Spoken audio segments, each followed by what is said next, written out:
ಆತ್ಮೀಯ ಮತದಾರ ಬಂಧುಗಳೇ, ನಿಮ್ಮೆಲ್ಲರಿಗೂ ನಮಸ್ಕಾರ. ಇಂದು ನಾನು ವಿಶೇಷ ಸಮಗ್ರ ಪರಿಷ್ಕರಣೆ ಅಂದರೆ SIRಗಾಗಿ ನಿಮ್ಮ ಎನ್ಯುಮರೇಷನ್ ಫಾರ್ಮ್ ಹೇಗೆ ಭರ್ತಿ ಮಾಡಬೇಕು ಎಂಬುದರ ಬಗ್ಗೆ ಮಾಹಿತಿ ನೀಡಲಿದ್ದೇನೆ. ಮೊದಲನೆಯದಾಗಿ ಭಾಗ 1 ನೋಡಿ. ಈ ಭಾಗದಲ್ಲಿ ನಿಮ್ಮ ವಿವರಗಳನ್ನು ಈಗಾಗಲೇ ಮುದ್ರಿಸಲಾಗಿದೆ. ನಿಮ್ಮ ಹೆಸರು, ಮತದಾರರ ಗುರುತಿನ ಚೀಟಿ ಅಂದರೆ ಎಪಿಕ್ ಸಂಖ್ಯೆ, ವಿಳಾಸ, ವಿಧಾನಸಭಾ ಕ್ಷೇತ್ರ ಮತ್ತು ನಿಮ್ಮ ಹಳೆಯ ಭಾವಚಿತ್ರಗಳನ್ನು ಮುದ್ರಿಸಲಾಗಿದೆ. ಅದಲ್ಲದೆ ನಿಮ್ಮ ಬೂತ್ ಮಟ್ಟದ ಅಧಿಕಾರಿಯ ಹೆಸರು ಅಂದರೆ BLOರವರ ಹೆಸರು ಮತ್ತು ಮೊಬೈಲ್ ಸಂಖ್ಯೆಯನ್ನು ಸಹ ಮುದ್ರಿಸಲಾಗಿದೆ. ನಿಮ್ಮ ಮುದ್ರಿತವಾಗಿರುವ ಭಾವಚಿತ್ರ ಹಳೆಯದಾಗಿದ್ದರೆ ಅಥವಾ ಅಸ್ಪಷ್ಟವಾಗಿದ್ದರೆ ನೀವು ಹೊಸ ಭಾವಚಿತ್ರವನ್ನು ಒದಗಿಸಬೇಕಾಗುತ್ತದೆ. ಆದರೆ ಹಳೆಯ ಭಾವಚಿತ್ರವು ಸರಿಯಾಗಿದ್ದರೆ ನೀವು ಹೊಸ ಭಾವಚಿತ್ರವನ್ನು ನೀಡದೆ ಮುಂದುವರಿಯಬಹುದು. ಭಾಗ 2ರಲ್ಲಿ ಹಿಂದಿನ SIRನ ಅಂದರೆ 2002ನೇ ಸಾಲಿನ ಮತದಾರರ ಪಟ್ಟಿಯ ವಿವರಗಳನ್ನು ನೀವು ದಾಖಲಿಸಬೇಕಾಗಿದೆ. ಇಲ್ಲಿ ನಿಮಗೆ 2 ಆಯ್ಕೆಗಳಿವೆ. ಆಯ್ಕೆ 1, 2002ರ ಪಟ್ಟಿಯಲ್ಲಿ ನಿಮ್ಮ ಹೆಸರು ನೋಂದಣಿಯಾಗಿದ್ದರೆ ಆ ವರ್ಷದ ಮತದಾರರ ಪಟ್ಟಿಯಲ್ಲಿರುವ ನಿಮ್ಮ ವಿವರಗಳನ್ನು ನೀವು ಭರ್ತಿ ಮಾಡುತ್ತೀರಿ. ಇದನ್ನು ಸೆಲ್ಫ್ ಮ್ಯಾಪಿಂಗ್ ಎಂದು ಕರೆಯಲಾಗುತ್ತದೆ.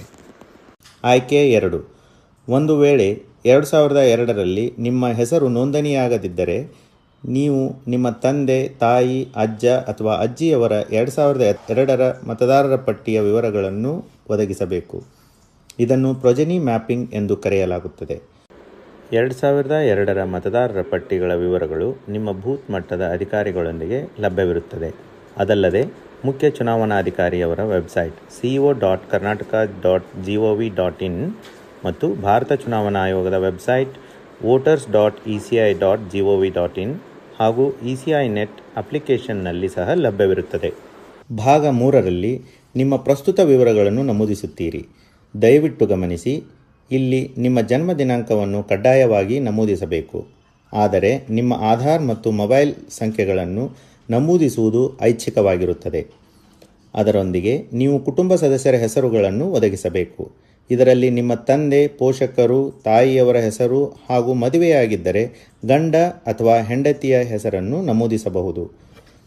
ಒಂದು ವೇಳೆ ಅವರ ಎಪಿಕ್ ಸಂಖ್ಯೆ, ಮತದಾರರ ಗುರುತಿನ ಚೀಟಿ ಸಂಖ್ಯೆ ನಿಮ್ಮ ಬಳಿ ಇದ್ದರೆ ನೀವು ಅದನ್ನು ಸಹ ನಮೂದಿಸಬಹುದು. ನಿಮ್ಮ ಎಲ್ಲ ನಮೂದುಗಳು ನಿಖರವಾಗಿವೆಯೇ ಎಂದು ನೀವು 2 ಬಾರಿ ಪರಿಶೀಲಿಸಿ ಹಾಗೂ ಕೆಳಗಡೆ ನೀಡಿರುವ 3 ಘೋಷಣೆಗಳನ್ನು ಓದಿಕೊಂಡ ನಂತರ ಫಾರ್ಮ್ಗೆ ಸಹಿ ಮಾಡಿ ಅಥವಾ ಎಡಗೈ ಹೆಬ್ಬೆರಳ ಗುರುತು ನೀಡಿ. ನಿಮ್ಮ ಅನುಪಸ್ಥಿತಿಯಲ್ಲಿ ನಿಮ್ಮ ಪರವಾಗಿ ನಿಮ್ಮ ಕುಟುಂಬದ ಯಾವುದೇ ವಯಸ್ಕ ಸದಸ್ಯರು ನಿಮ್ಮೊಂದಿಗಿನ ಸಂಬಂಧವನ್ನು ನಮೂದಿಸಿ ಸಹಿ ಮಾಡಬಹುದು. ಸಹಿ ಮಾಡಿದ ನಂತರ ಫಾರ್ಮನ್ನು ನಿಮ್ಮ ಬೂತ್ ಮಟ್ಟದ ಅಧಿಕಾರಿಯವರಿಗೆ ಅಂದರೆ BLOರವರಿಗೆ ಹಸ್ತಾಂತರಿಸಿ. ನಂತರ BLO ಸ್ವತಃ ಫಾರ್ಮ್ಗಳಿಗೆ ಸಹಿ ಮಾಡುತ್ತಾರೆ. ಅವರು ಅಧಿಕೃತ ದಾಖಲೆಗಳಿಗಾಗಿ ಒಂದು ಪ್ರತಿಯನ್ನು ಇಟ್ಟುಕೊಳ್ಳುತ್ತಾರೆ ಮತ್ತು ಇನ್ನೊಂದು ಪ್ರತಿಯನ್ನು ನಿಮಗೆ ಹಿಂತಿರುಗಿಸುತ್ತಾರೆ.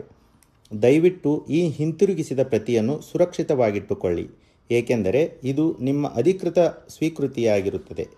ವಿಶೇಷ ಸೂಚನೆ: ಎನ್ಯುಮರೇಷನ್ ಫಾರ್ಮ್ ಜೊತೆ ಯಾವುದೇ ದಾಖಲೆ ಒದಗಿಸುವ ಅವಶ್ಯಕತೆ ಇರುವುದಿಲ್ಲ. ನಿಮ್ಮ ಅಮೂಲ್ಯ ಸಮಯಕ್ಕಾಗಿ ಧನ್ಯವಾದಗಳು.